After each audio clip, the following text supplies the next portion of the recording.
નમસ્કાર મિત્રો, સ્વાગત છે ફરી એકવાર આપણી યુટ્યુબ ચેનલ મિણાત કિશોરમાં। આજના વિડીયોમાં વાત કરીશું ગુજરાત સરકાર દ્વારા પાક રક્ષણ માટે તાર ફેન્સિંગ બનાવવાની યોજનામાં મહત્વના સુધારા કરવામાં આવ્યા છે। તો ચાલો જાણીએ તાર ફેન્સિંગ બનાવવાની યોજનામાં શું સુધારા કરવામાં આવ્યો છે। સંપૂર્ણ માહિતી આજના વિડીયોમાં મેળવીશું। ખાસ આ વિડીયો તમારા મિત્રો સાથે શેર કરજો।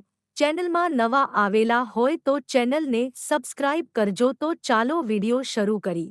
તારીખ 5/6/2026ના નવા ઠરાવ મુજબ હવે ફેન્સિંગ સહાય યોજનાની કેટલીક શરતોમાં ફેરફાર કરવામાં આવ્યો છે।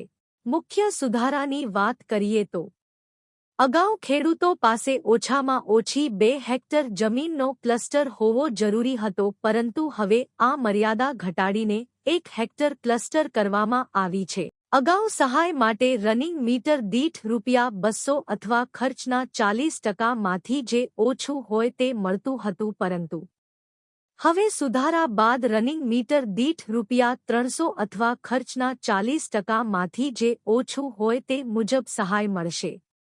આ સુધારાથી નાના અને મધ્યમ ખેડૂતોને પણ યોજનાનો વધુ લાભ મળશે અને પાકને રખડતા પશુઓ તથા જંગલી જાનવરોથી સુરક્ષિત રાખવામાં મદદ મળશે।